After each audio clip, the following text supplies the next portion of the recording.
more than a decade-old independent, non-partisan push of the war, which was launched on February 24, 22, at the most perplexed by what's happening in Ukraine. We know Spake Generals, conceptualized by veteran AVM Sinha sir. The webinar series focuses on geopolitics and national security. We are honored to have several dignitaries as our speakers on various subjects during our past 2 seasons. In our first season, which was held in June and July 2021, we had 5 distinguished veterans as our speakers: Lieutenant General PR Shankar, Lieutenant General Sanjay Kulkarni, Lieutenant General Syed Ata Hasnain, Vice Admiral Sekhar Sinha, and Air Marshal SS Soman. In our season 2, which was in October to November 2021, we had 5 veterans: AVM Dr. Arun Subramaniam, Air Marshal Anil Khosla, Lieutenant General Dipender Singh Hooda, Lieutenant General Zamiruddin Shah, and Vice Admiral Anil Chopra. For our season 3, following veterans have consented to speak, and few of them have already spoken. Like Lieutenant General Syed Ata Hasnain spoke on 5th March 2022 in the inaugural session, which was followed by Lieutenant General Rakesh Sharma, who spoke on 12th of March, and Lieutenant General PR Shankar is speaking today on 19th March. This will be also followed by 3 or 4 more sessions with some veterans like Air Marshal D Choudhary, Rear Admiral S Shrikhande, and Ambassador Sajjanhar. Now let me introduce our guest speaker in a few words. Lieutenant General PR Shankar, PVSM, AVSM, BSM, retired.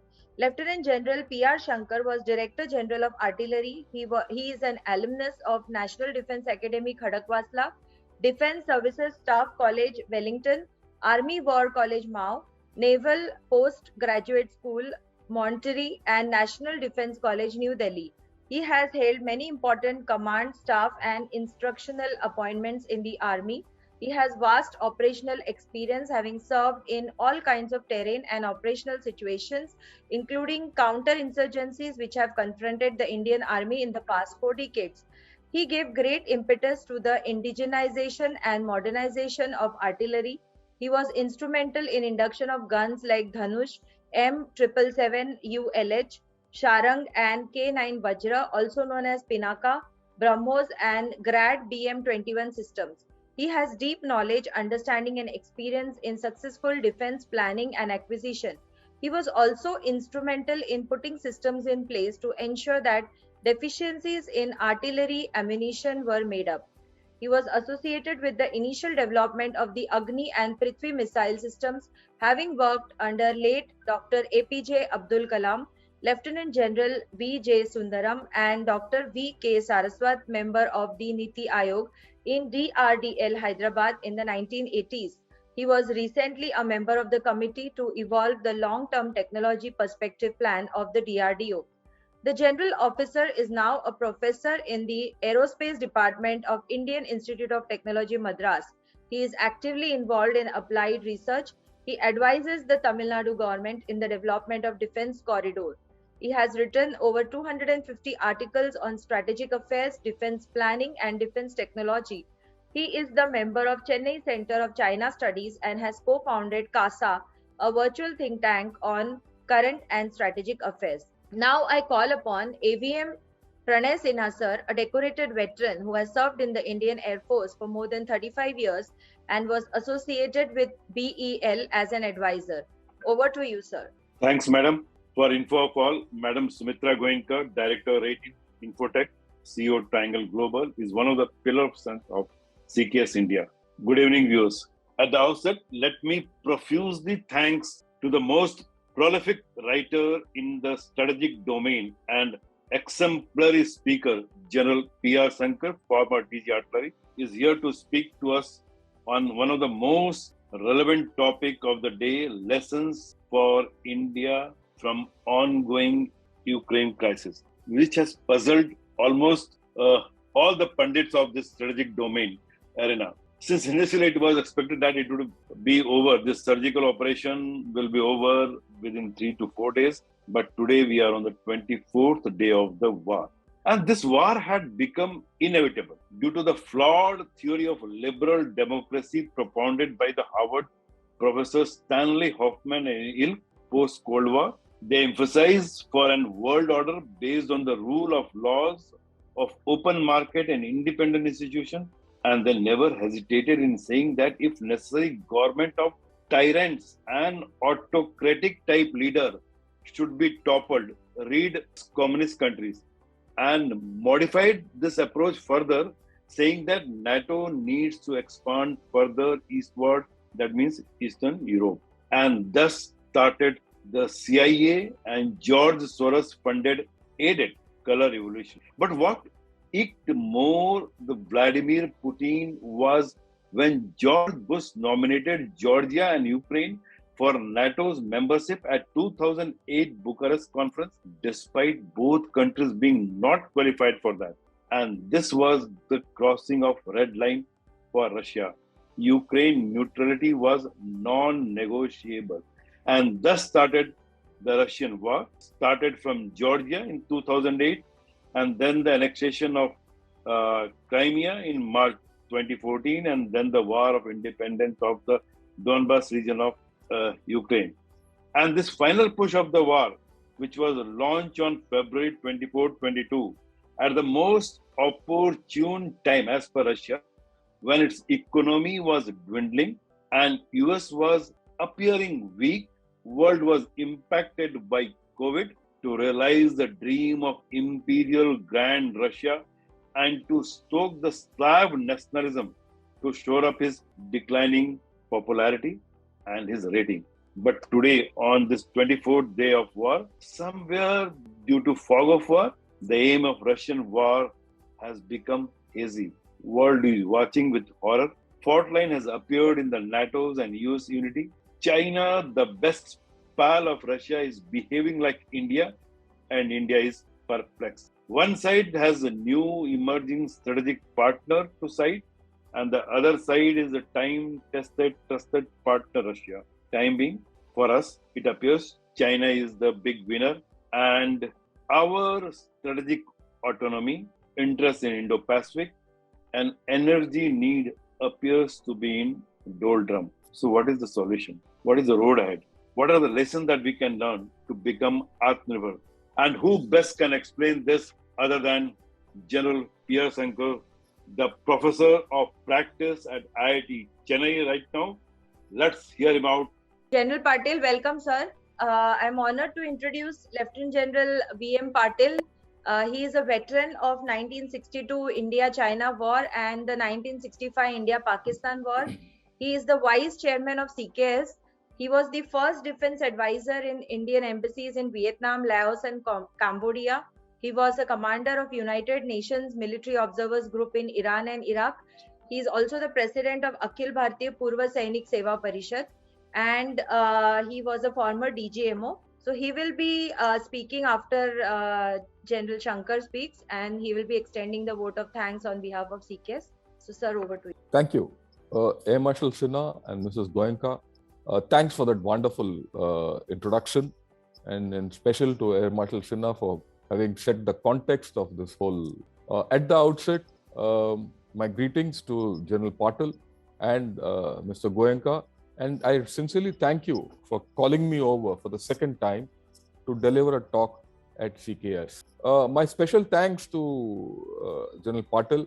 I must mention to all of you that I was just a junior major when General Patil was a brigadier and commanding a brigade. That's when I first came in contact with him.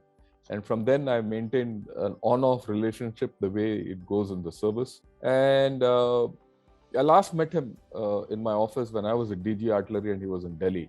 For me, it was always a matter of honor to meet him. It was a matter of learning for us as we grew up. And to a large extent, I consider it is fortunate that I'm talking on this subject in front of one of my gurus. With this, I'll get on to the subject proper. Most of us are, perplexed by what's happening in Ukraine. We know something about what's happening in Ukraine. There's a, deluge of information coming in every channel. And some of our Indian journalists have gone there and they're talking quite a bit.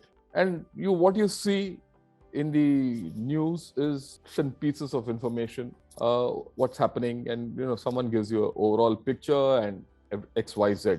But what is it there for us in India? What are the takeaways for India?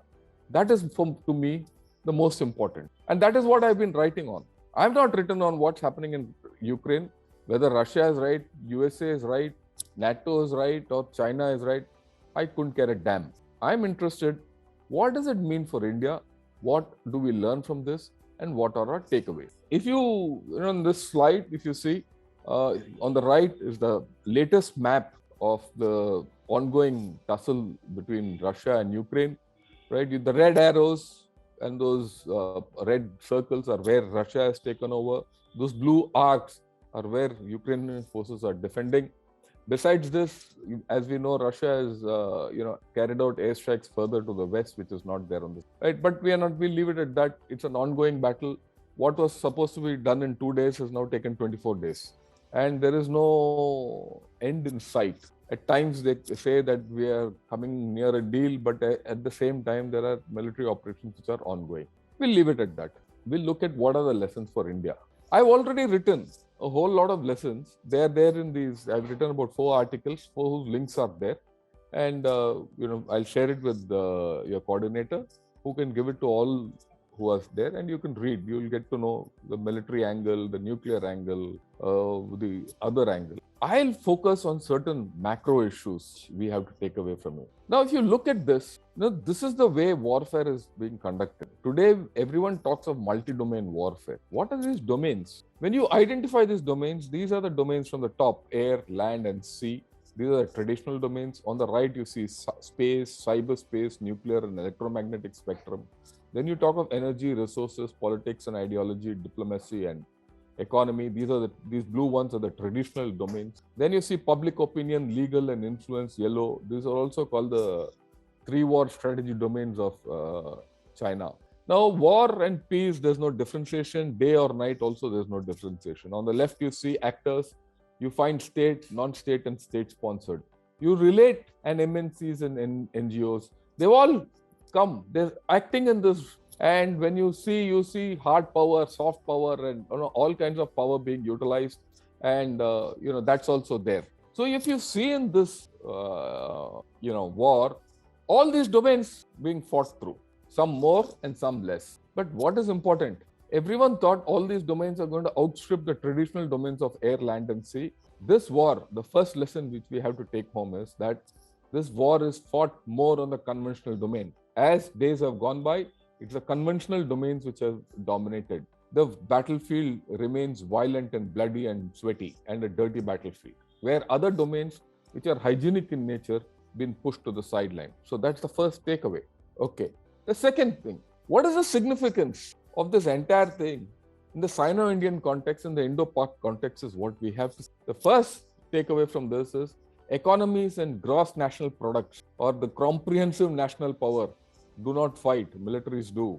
Why am I saying this? If you take your mind back to Eastern Ladakh, they said, look, our economy is bigger, our military is stronger, so we have to win. It doesn't happen. It doesn't matter if the Chinese economy is 20 times our economy or their comprehensive national power, which is a myriad thing, which is actually fictitious in battle, is there or not. What matters is militaries fight, militaries matter. If India has a strong military, the rest is QED.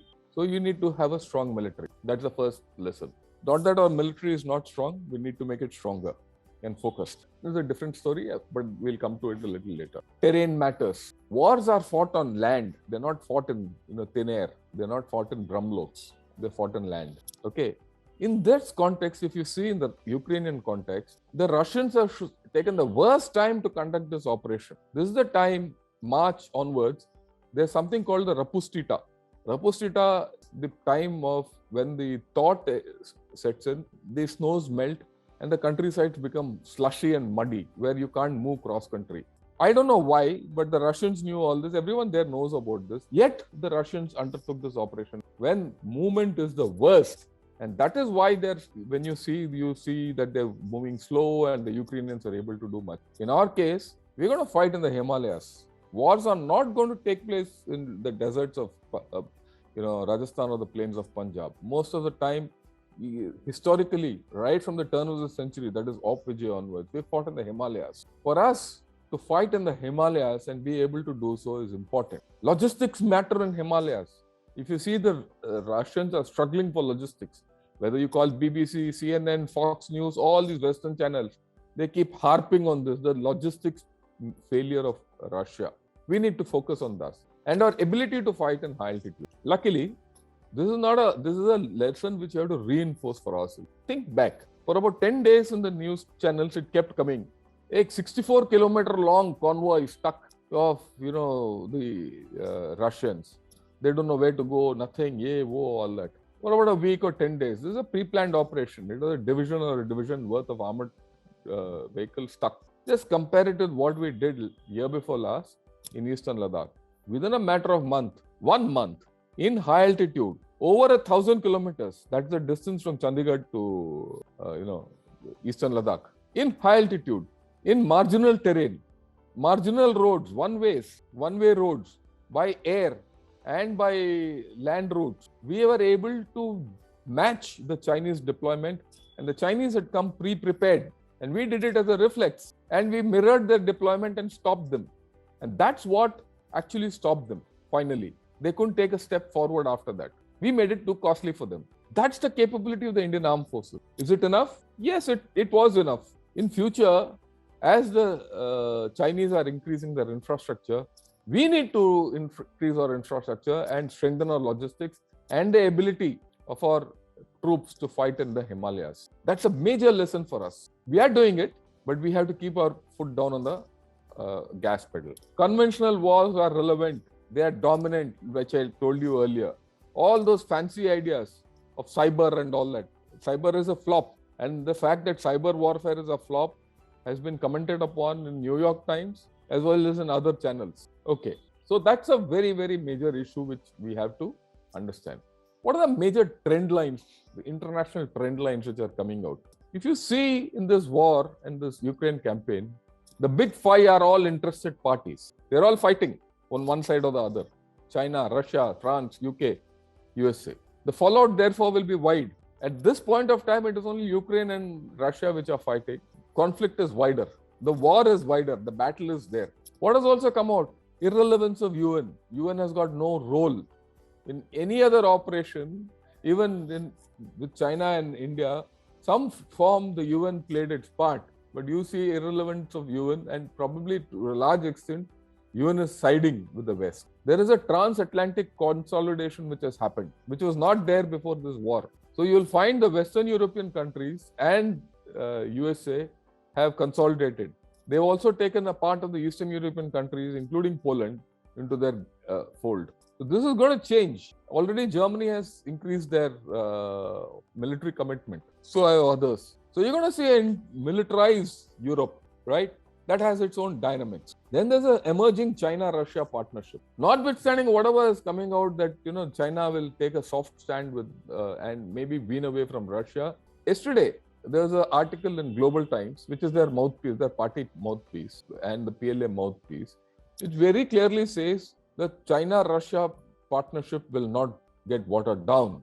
They're going to reinforce it. This has got implications for us. The major issue, which I'll talk of a little later, is we have a problem with China. It's not going to run away. And we have an old equation with Russia. And if these two people are going to form one bloc, and we have a strategic partnership with USA on the other side, and we have a major problem with China, how do we handle it? And this is what Air Marshal Sinha also did mention. The Middle East dynamics have gone on a churn. USA, when they banned the oil from Russia, they went to Venezuela and Iran, against whom they had put sanctions, and said, no, maaf ho gaya, we'll restart the program with you. Now that has angered Saudi Arabia. Saudi Arabia feels threatened once sanctions from Iran have been taken off and their nuclear deal is being revisited. So the Middle East politics have flared up, which means what? Saudi Arabia is now saying, okay, I'll do a yuan deal with China for oil. Middle East does yuan deals with China, and Russia and China also do a yuan ruble transaction. The primacy of the US dollar as the reserve currency of the world is at risk. There's going to be a major fallout. At this point of time, I will not say where it's going, but there's a problem. And we are entering an era of deglobalized uncertainty and economic turmoil. Is apparent. Inflation is going to hit us. So our economic policies are going to be under the hammer, under the pump. And consider this, that we've gone through 2 years of a bad COVID. Our economy has just started reviving. How do we handle it? And then there's a changed nuclear environment. The moment Russia played its card, this is the first time someone has told thrice or 4 times they've said, anyone interferes, you face my nuclear wrath, in as many simple words. The moment this has happened, South Korea and Japan have reacted. They've said, we are now open to, and the debate has started. South Korea definitely, Japan, or they're going towards that.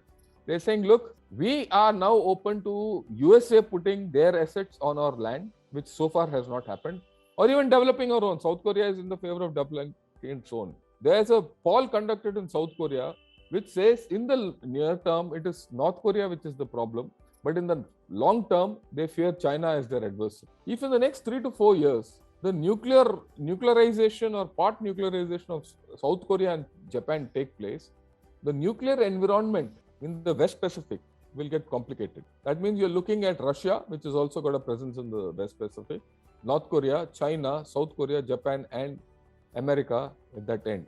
That means the Chinese nuclear problem has compounded. If the Chinese nuclear problem has compounded, it has a direct bearing on our nuclear problem or our nuclear policy. Is there a case for us to rethink our nuclear policy? Is a lesson. We might not go in for a change, but the fact is that the change is in the offing, right? Then I feel, and I've written an article about this just yesterday, day before, that the whole world is going into a lose-lose situation. Normally, all of us should look at win-win situation. Here we are looking at lose-lose situation. It is very funny, and it's got its ramification as how the globe will change and the global economies will react. Okay, this is something which is interesting, which I have not spoken of so far, nor have I written about it. This is the first time I made this slide, and I'm showing it to you. India as the centrality of the swing state comes into fore. Air Marshal Sinha did mention that India will be in doldrums and we'll have a problem and all that. I have a different view on this completely, because I like to see wherever there's a threat, there's an opportunity. And how do you make use of that opportunity is the issue. You look at it. In the past 3-4 days, what has come out? Okay, you leave the Ukraine thing out. Mr. Wang Yi from China wants to come and visit us. The Japanese premier is coming and visiting us later this month, and maybe in the next 3-4 days he's going to meet our prime minister. There's a high-level team coming from USA to come and meet us.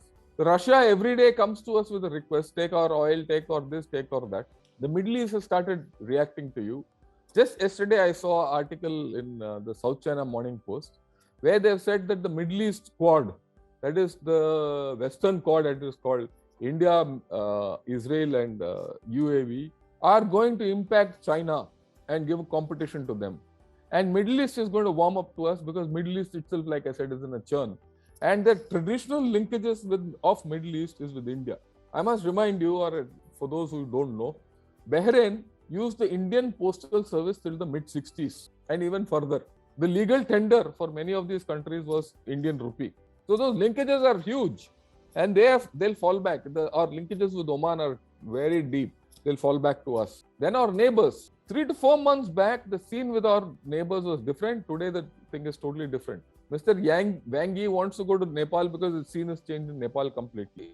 Sri Lanka is playing a different tune. So is Myanmar, and so is Bangladesh. When you put the set of all this, and please link it up with what I said, West, Russia and China are at loggerheads with each other in some form or the other. Which is that stable state? Which is that stable power? Who is going to swing around everyone? Who is going to be pivotal to global growth? We find it is India. By taking oil from Russia, what we have done is we have diversified our oil basket. We are also taking oil. We are going to increase our oil from USA also. So our oil security is, or rather our energy security, that basket has improved. We are better off than before. And we're going to get it cheaper in a time when energy prices are going up. And there's nothing anyone can do about it. So we need to prepare for the high table. Those 3 points. Yes, energy and resource deficiency is endemic to India, and it implies hard choices. But I'll talk of this a little later because I have some views on this. What happens is it implies reinforces multilateralism. This is a big lesson for us. A lot of people in the West have written off India to say that India has to now choose between the East and the West, between Russia and the West and things like that. I don't think so. Everyone needs India. That's the lesson which I am deriving for the past 48 hours. And I'm sure if there's one man who's going to resonate with my ideas, it was our external affairs minister. Because that, I'll take my cue from him. In fact, I'll put it this way, I'm resonating with his ideas. Right. There's another major lesson in this imbroglio. If you see on the left, USA, NATO and EU are at the top, Ukraine is the buffer state, and Russia at the bottom. This everyone knows. The priority today, which is in red, this arrow here in the middle, where I've written P, is the fight in red between Ukraine and Russia. That is fine. There is also the major problem is not this. There's a secondary problem, and the macro problem is between USA, NATO, EU on one side and Russia on the other side. It's a big power contest. It's going by proxy. The first lesson is nuclear weapon states don't fight with each other. They will always use proxies. Eastern Ladakh was an aberration which happened. And very quickly, India and China stepped out of that escalatory ladder. And they're coming to some agreement. That's a difference. In between now, you see Ukraine and them are also started having issues with each other. It is not as if it's all hunky-dory. Already EU has said we'll not take Ukraine. They said, okay, we'll take, you put the application, we'll take the process. But the way that the process is going to go, it's going to take another 10 years. In 10 years, everything will change. Mr. Zelensky has already, started showing his frustration, them not extending the no-fly zone and X, Y, Z. So there's a big, now look at it on the right side. Between China, Nepal, Bhutan, Myanmar and Sri Lanka, you have 4 buffers whom we have to take care of. Protection of this neighborhood and these buffer states is paramount to India. The major lesson. And I wrote this article which I've written, Russian lessons on neighborhood first, before this problem started. The major lesson I take from here, and which I highlighted, will we do what Russia has done? Take a stand in any of these places. Are we prepared to do that? China or Pakistan? I will, at this point of time, not talk of Pakistan, but China more importantly, increase their presence beyond an acceptable threshold. But then, what is that acceptable threshold? Have you thought of it? I think we have to think very hard on this. We all know this business of string of pearls. We are very upset with it and we are very concerned with it as a nation. But what are we doing about it? Are we doing only avert under the table things or diplomatic? Or is it time come to say, look, we have this military, right now we'll train you, we'll equip you, etc., Y, Z, and all that. But if you cross the limit which we lay, you are in trouble. That's what Russia has done. And if you put the signals out diplomatically, maybe they will not step out of their line. And today, this is the best opportune time when, like I told you, all of them are looking towards you. Sri Lanka is in a crisis financially. Myanmar is in chaos. I read somewhere that they're prepared to even do rupee trade with us and to get off the US dollar. Bangladesh also, I wouldn't say reform, but they're more pro-India than before. At least in the past 5 years, this is the time when we have done they're looking towards India the best. And Nepal also, there's a change. I mean, full credit to the government of India who have made this turnover in the past 3 to 4 years. I think we need to take it to the next level. Consolidation, the way Russia has done. We might not do exactly what Russia has done, but definitely we have to do something more than what we are doing at this point. Okay, what are the macro lessons India? Again, I've written 2 articles on this, how to attain strategic independence and how to reduce dependence on Russia. The macro lessons are we are on our own. If we do not prepare, we'll suffer. No USA, no Quad, no Japan, no Australia, no one will come to our aid. Not that we need them. I'm very proud to say, barring 62, we have defeated or stopped or stymied our adversaries in the battlefield at a time and place of their choosing, not ours. Whether it is 47, 65 or 71, Balakot or Vijay against Pakistan, or barring 62, like I said, Natula, Eastern Ladakh and Doklam against China. But we are capable. But if we have friends, all the more better. People defend nations. That's what has come out of the Ukrainians, the way they have responded to Russia. The people are fighting. It is not their armed forces or the politicians and all. The people are fighting. That's what comes. Can we use this lesson and make people fight on the Sino-Tibetan border and Tibet? Can we make people of Tibet or model Tibet into the Ukrainian model? In peacetime, they should be nice with China and continue to be where they are and get the full benefit of Chinese, money power and all that.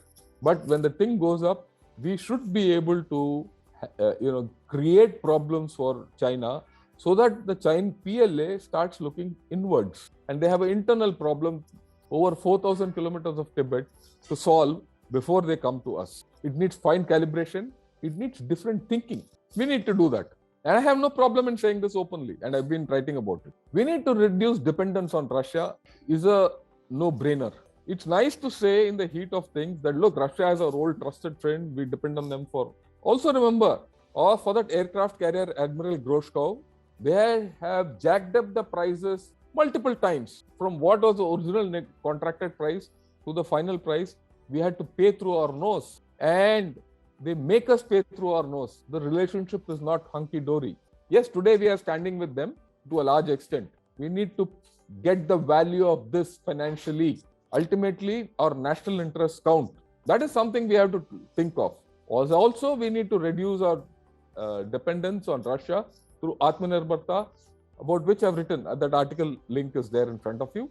You might like to go through with it. And the third macro lesson, you need to attain strategic independence through Atmanirbharta. This is something, a very macro affair. I've written a large article about it. I've spoken about it in a few forums. I'll touch upon it in the end to give you a flavor of what this is all about. What are the political lessons we learn from this? Leadership matters. People matter. We'll just take Mr. Zelensky's example. He's being acclaimed as a great motivational leader. There's no doubt in my mind. The way he's motivated Ukraine, the people, is fantastic. He's made them fight and stand up to the Russian might. But is he an astute leader? Did he have better political choices? Could he have attempted to unite Ukraine? He will leave behind a divided nation. On that, there's no doubt. And this is not a problem which has started now. It started in 2000 with the Georgian invasion by Russia. In 2013 is when the color revolution started. 2014 when the coup took place, when Yanukovych was dethroned. And Zelensky is a person who's come now. And in the process, a nation which was quite united has got divided. And he's not been able to unite them. He's taken the nation on a dream run. Oh, we'll go to EU, we'll go to NATO, we'll do this, we'll do that. Nothing has come. The NATO and Russia have left the Ukrainians down. In the end, who's going to suffer? It doesn't matter who wins the war. Ukrainians are going to suffer. 2.4 million refugees, so much destruction, so many loss of life. So is he a good leader? Leadership is about people. Is there a lesson for India?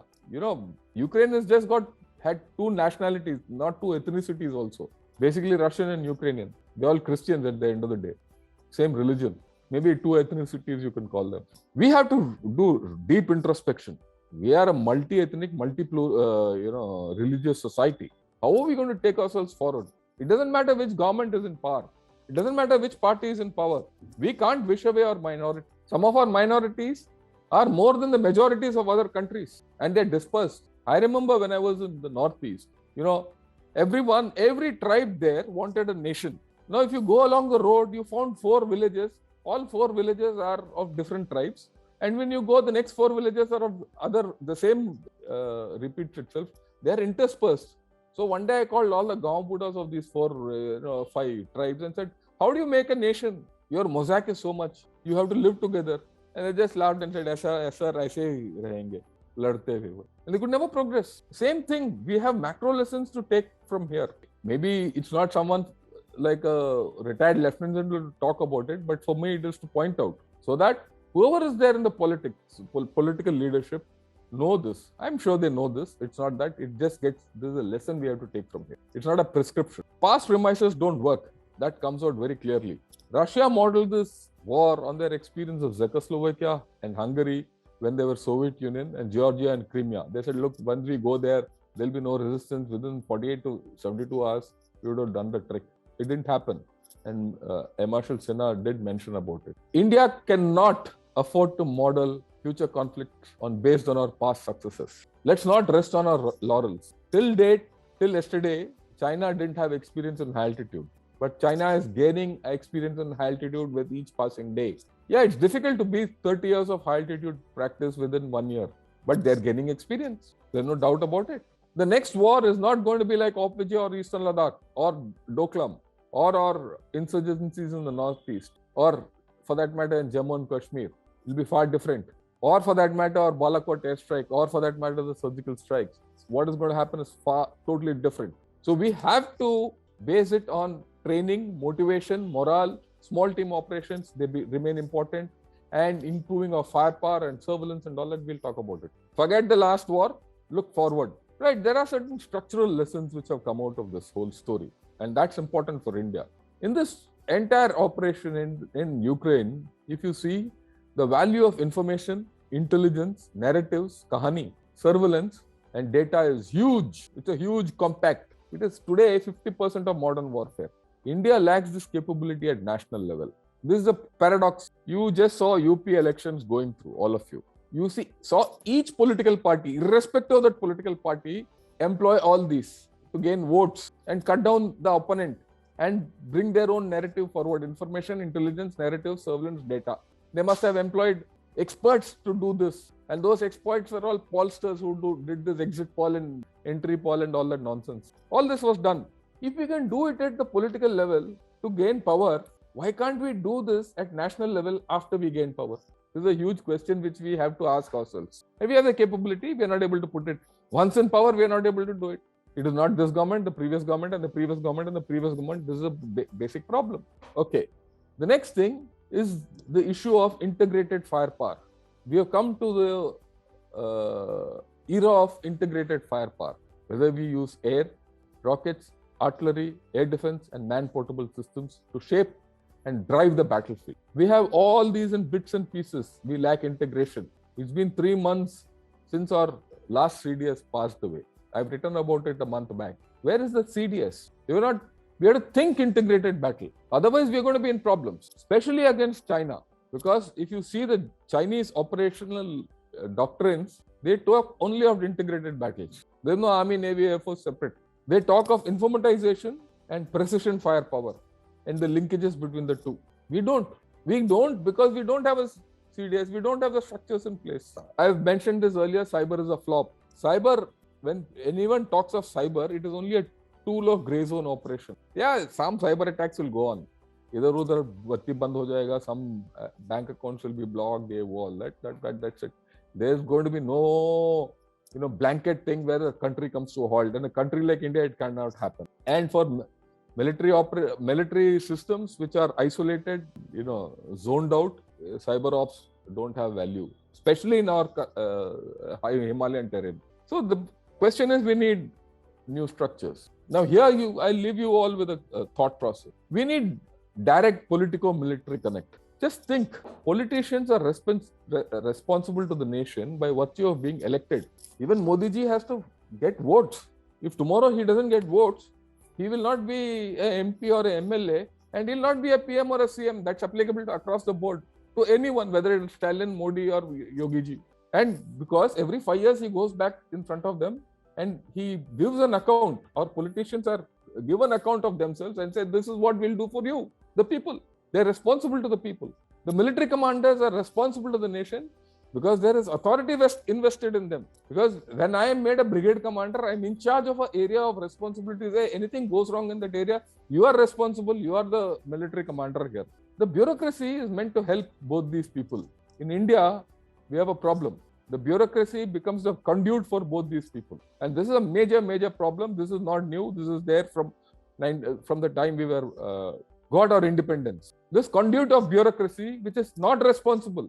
No bureaucrat is responsible for the outcome of a war. Even 62, who is blamed? Pandit Jawaharlal Nehru or the Indian Army and the generals? Have you seen one bureaucrat being said, no, this man didn't do his job? Or for that matter, anyone? So we need a different way of thinking. I'm not against the bureaucracy. We need a good bureaucracy. Nations do not progress without bureaucracy. Do we need to rethink? Because if we don't, we'll have a problem. I'll give you the last example. When our Prime Minister went to Leh Ladakh to address our troops and address indirectly to China to say, Vistarvad ka jamana chala gaya. Who was with him? The CDS. Not a single bureaucrat was there. So the two people who were responsible for the national security were there. The same thing applied when Rajnath Singh ji went to Lukung. The chief was there. So what I'm trying to bring about is, somehow this needs a change. As far as this problem is not turned around, we're going to have issue. I'll now spend about 5 minutes on this business of self-sufficiency in the concept of strategic independence and Atmanirbharta. When you look at it, what are the independence which India has attained? We got political independence in 1947. Green Revolution flood gave you food security, independence from famine and hunger. Liberalization and reforms gave you economic independence. Globalization gave you partial technical independence, especially in atomic energy, space, and missiles. What is strategic independence? It's based on many factors, internal and external factors, but it does not mean that you're fully self-sufficient. It means being strong in core and fundamental issues. It means ability to trade and negotiate and barter on our terms. It means the need to stand on our own feet.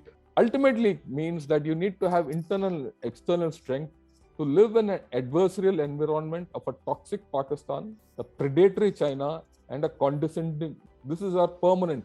Now, when you look at the strength of the nation, you say, is India a weak nation? No. Is India a strong nation? Yes, in many respects. No, in some crucial issues. We need to build upon our strengths to ensure no is marginalized. And that is when we will be strategically independent. And we need to focus on certain areas without attempting too much. What are these focus areas? This is my view. I feel health is a major strength, whether it is medical, pharma, or public health.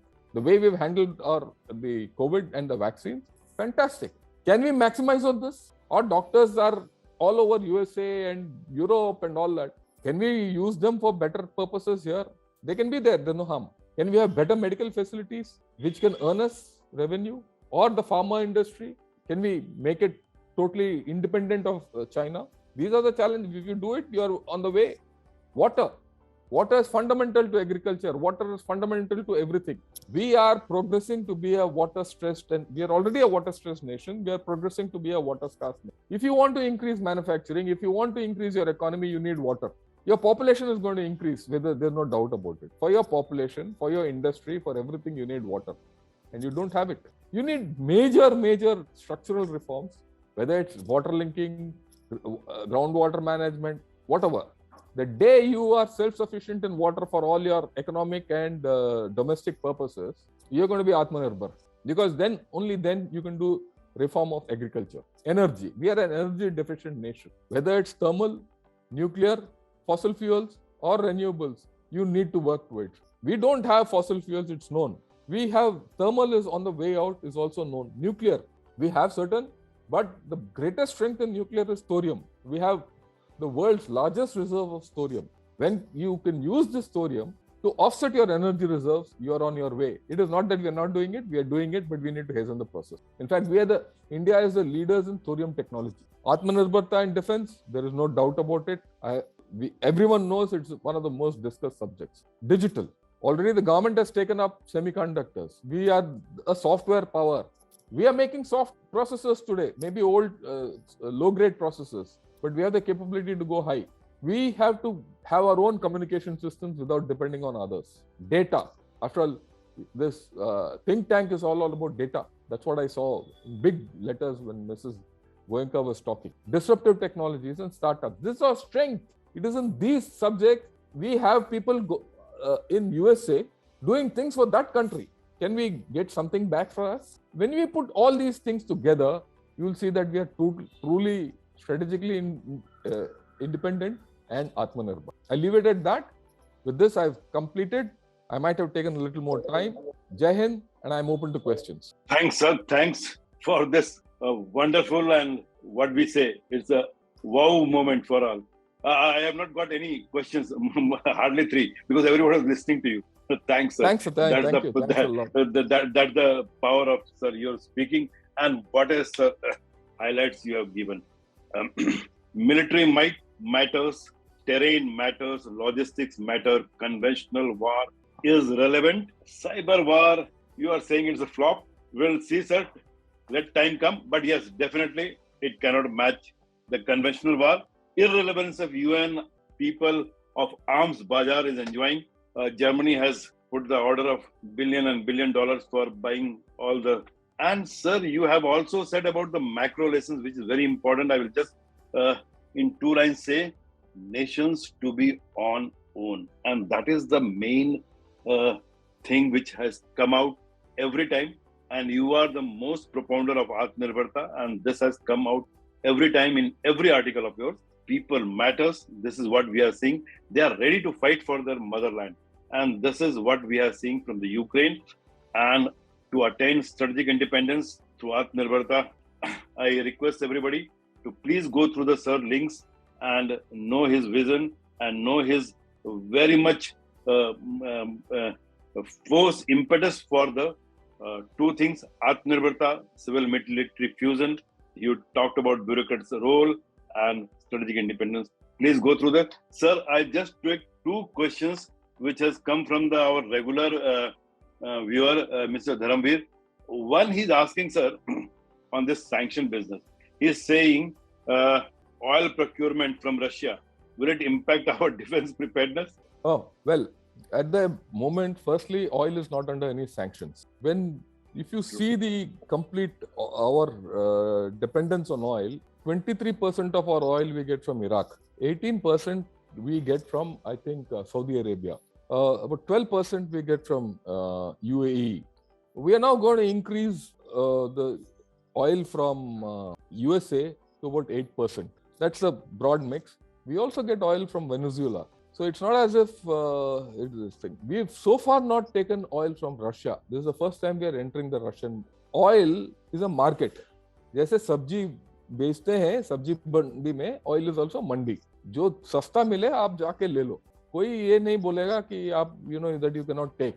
And this is not under sanction. What can except USA, everyone is taking Russian oil. So why should you not take? And that too when you're getting a 25% discount. I'll put the counter question which we should put to USA. Have you stopped doing anything for India, including funding Pakistan when they were attacking our parliament? So why should I stop taking oil, which is for me prime necessity, a daily necessity for 1.4 billion of my people? भाई तुमने या तुम दे दो उस rate में, मैं खेद नहीं है.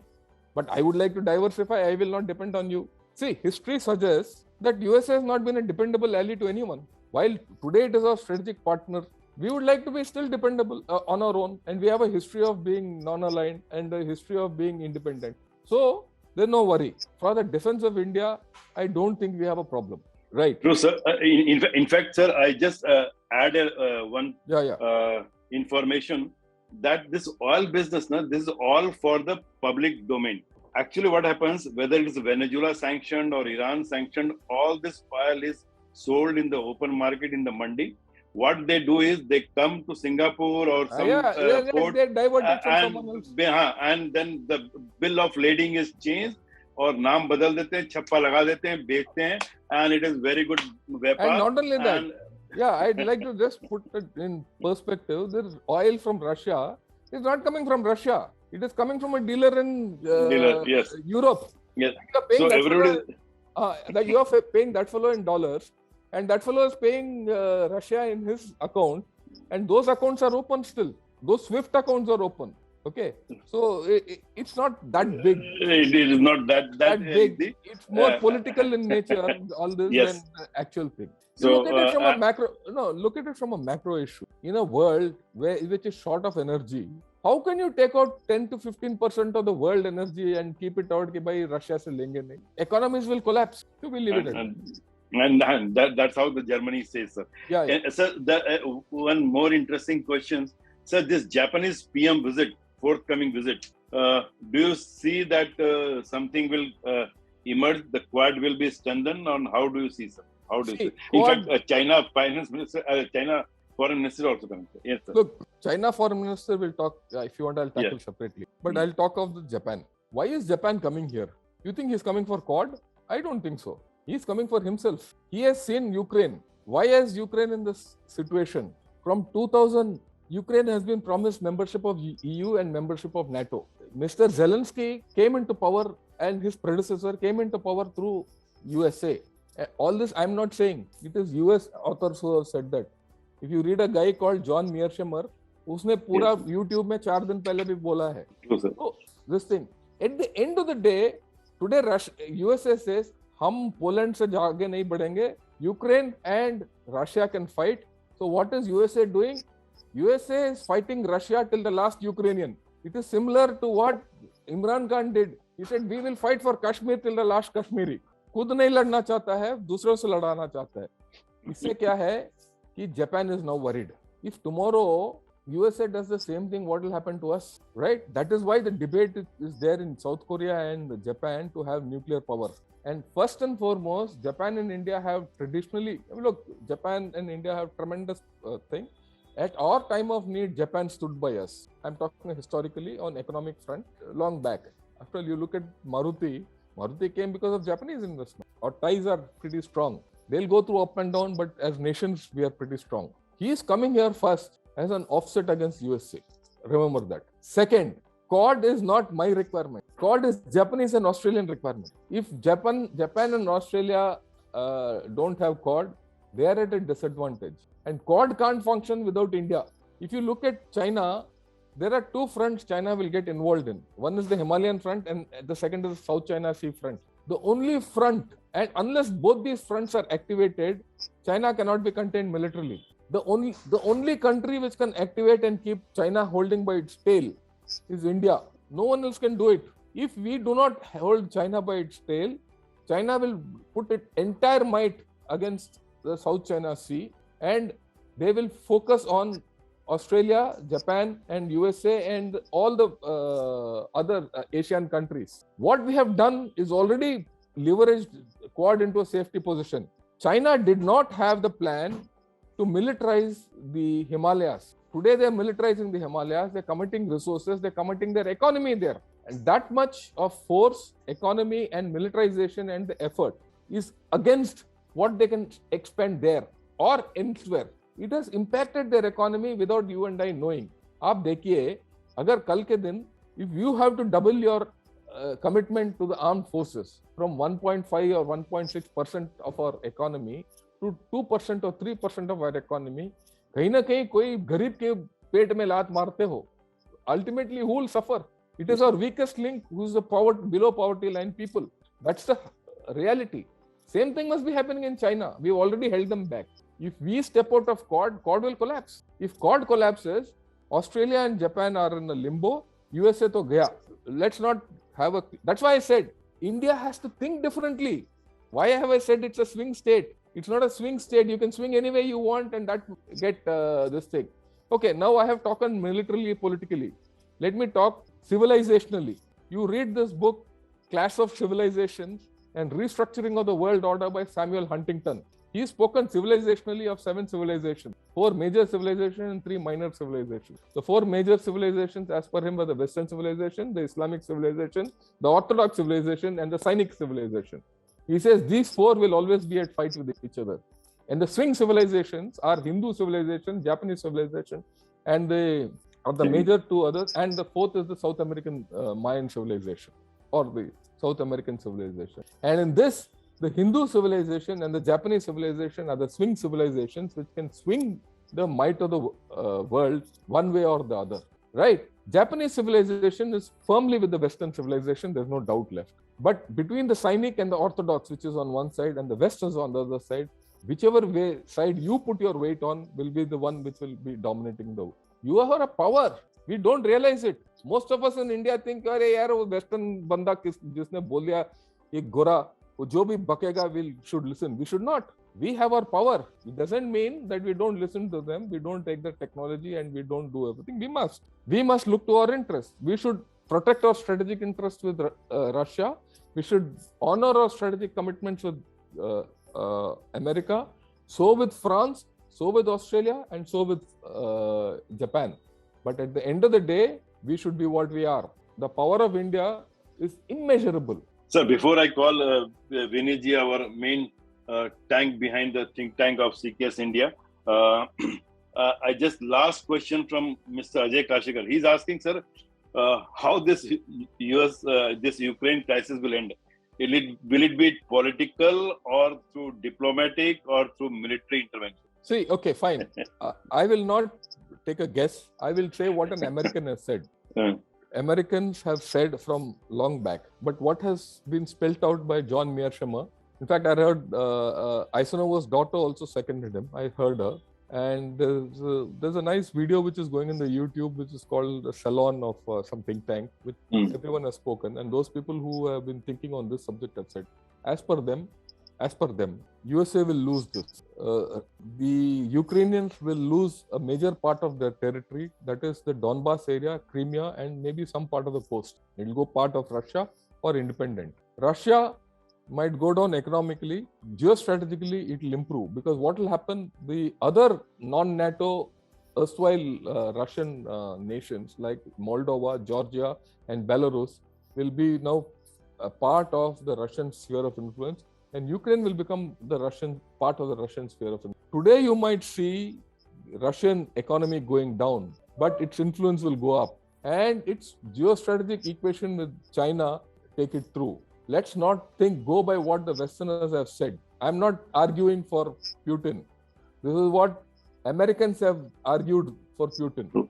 I'm only repeating that. So let's not get fooled by the fact the BBC and CNN or Fox or whoever has said. Okay, I see in my own now, I feel this is another failure in the long history of American failures, starting from Vietnam, Afghanistan, Iran, Iraq, and now this. You'll see history being written. And at that point of time, we should tell that lady who said, India should decide on whose side of history it will be when it is written. We should say which side of history you would written your own history. Thank you. May I request Vinodji? General Shankar, it's always an honor to hear you. So whenever I heard you or read you, I felt, it was time for me to go back to school and learn. It was always no, not at all. You are always fantastic, sir. And what accolades, PVSM, AVSM, VSM. It's an honor to have you on the show today. And I'm also privileged today, my boss, or whom I reported all these years, Lieutenant General AVM Patil. Sir, good evening. And I would request you to speak after me, sir. General Patil is listening to me. I'm also having Wing Commander PB Shetty. I have Colonel Tiwari. I have somebody from the agency, Dharamveerji. I could see NIC Director, Dr. Bhera is also here today. We have a lot of people who have been listening, and I'm sure this talk is not only been listened or heard or seen by Indians, but it has been seen by strategic people and people who look into policies across the globe, and they have been watching this particular part. Those who have joined and those who may not know the background of CKS and General Patil, I can tell, sir, in this context, General Patil will elaborate it more. He was the man who was dealing with Saddam. Sir, I'm right. You were the person who was talking to Saddam when wars were on and trying to do the oil part. But I'm also honored that today, when you were mentioning about both the wars, whether it is kinetic war or non-kinetic war, sir. And I'm sure the era to come will go into the non-kinetic warfare, where the hygiene will be there, but it will be more murkier and dirtier than the conventional kinetic war which we see. I'll not come in between the audience and everybody, because for me, General Patil is like a father, and I always look forward to hear to him. Can I request on behalf of everybody, General Patil, if you can please guide us? General Shankar, what a pleasure it was to hear you. In the last 2 months, I've heard about 5-6 times, and every time it is a new education. Thank you, sir. Anyway, congratulations. Thank you for enlightening everyone. Vineet, AVM Sinha, and Sumitra, and all the audience. You heard for the last 45 minutes the most important topic in front of our country, lessons for us. I would not like to repeat what General Shankar has said, desirable. Let's take the first one. World order is changing, and in that we are on our own, is a lesson of the day. Nobody is going to come and help you when you are faced with the national security and economic challenges. You have experienced it all these days, and I'm glad last time General Shankar supported.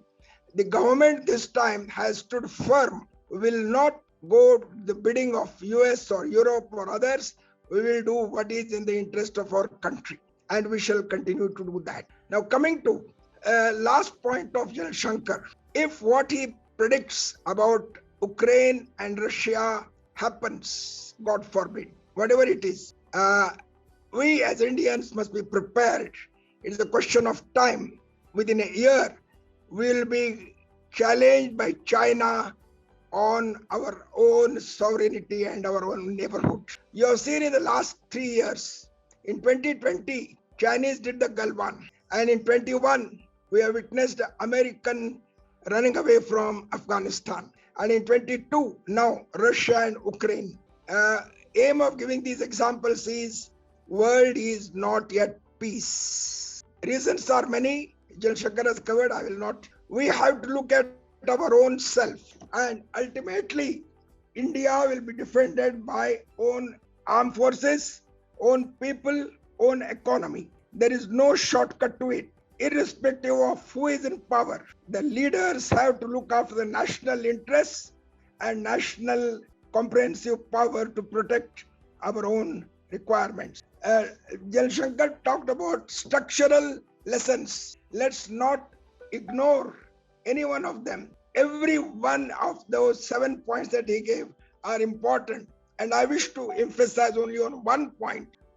Gentlemen, after a long time, in 2019, we got the CDS, we got the DMA. But unfortunately, as General Shankar has mentioned, because bureaucracy has remained conduit and our political leadership has not really taken that interest that is required in making the CDS stronger and more authoritative, we have not been able to achieve our aim. We have to now, I would say, fight for. We have to persuade the politicians, we have to persuade the bureaucrats that let the CDS have the authority and resources, more important, to implement that authority in the coming years. And in this, I have one suggestion. Vinith and his team have been fighting for data sovereignty for last 7 years. I'm part of that team. Now, Vinith, based on Shankar's lecture, I request you, time has come for you to take up with the political leadership and the policy makers. For last 20 years, our national security has been decided, has been dealt by either IPS or IFS, not military. You look at the whole world, every nation in the last 10 years, at some time or the other, had a military man with a strategic thinking as a national security advisor.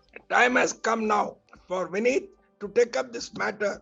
Let the policymakers and political leadership think of in the year 24 and beyond, when the Chinese threat to us because of what is happening in our north and Pakistan nexus will continue, and don't expect any support or anything from Afghanistan. When that increases, the Chinese threat to Indian development, Indian strategic structuring increases, we need a national security advisor from a military background who also is an expert in the diplomacy. We have people. May I interrupt you 1 minute, sir? May I interrupt you 1 minute, sir? Chance, and you will find the change coming in 24-29. Finally, I'll come to General Shankar's point. Attain strategic independence through Atmanirbharata. The most important requirement. Without Atmanirbharata, you cannot maintain your strategic independence, nor can you build up your military power. We have banned 113 items from importing. We are not giving support to our corporate world, our research and development, and the military requirements of developing these things with full support. You cannot get the R&D for all these things done only by DRDO. We have enough people, knowledgeable experts, private sector and in the civil side, who can contribute in the research and development towards Atmanirbharata. And to achieve Atmanirbharata, all the 5 departments of defense, selection, procurement, quality, production and distribution must come under DMA, manipulated or managed by only the bureaucrats. Otherwise, we'll continue to suffer only paper statements and no actual things on the ground. And in this, it is very easy for the media and ex-servicemen or others to criticize the people in power. All the 3 chiefs require support from fraternity of our well-wishers from all walks of life, and then they can interact more, as Shankar has said, they need to interact more with the Prime Minister and the policy makers and take Atmanirbharata more. Finally, Shankar, thank you very much. Welcome, sir. For the enlightening thing. And you have predicted a number of things. And I only hope in the national interest that all of them don't come true, because otherwise India will be in serious trouble in the national security challenge. Thank you so much. Welcome, sir. So honored to hear you. What you have said is actually really true. I'll just highlight what you have said with a couple of examples. If you look at the USA, which is probably the strongest democracy today, in the, whether it was Trump or now Biden, Republican or Democrat, they've always had the defense secretaries who were retired four-star generals. Lloyd Austin, McMaster, and David Petraeus, all these people, they were all army people. Of course, I will not talk of Pakistan. So the I wouldn't say the primacy of the military. I'm not looking at a turf battle. The requirement of the nation till yesterday could have been having a national security advisor who was probably an economist or a policeman or an intelligence officer or anyone. But when India becomes the power it seeks to be, you don't have a choice but to get a military man in. I'll give our own example. If our ex-foreign secretary can handle the external affairs ministry, why shouldn't one of our chiefs be our Minister of Defense? You see the success we are getting there. We should have our own, we should emulate our own examples. Baki bahar to chodo. So I leave it at that and I'll not speak further. Vinitji. In fact, I'm just mesmerized to hear all these veterans whom I see as the high pedestal. So let me thank General Shankar, AVM Sinha, Sumitra ji, and those who are not present here but who have else who has been behind the screen. I thank everybody and I thank all the audience who have come. And this journey will continue. Thank you very much. If with the permission of General Patil and General Shankar, can I declare this today's event to be closed? Thank you very much. Thank you, sir. Thanks a lot. Thanks for the honor for all of you.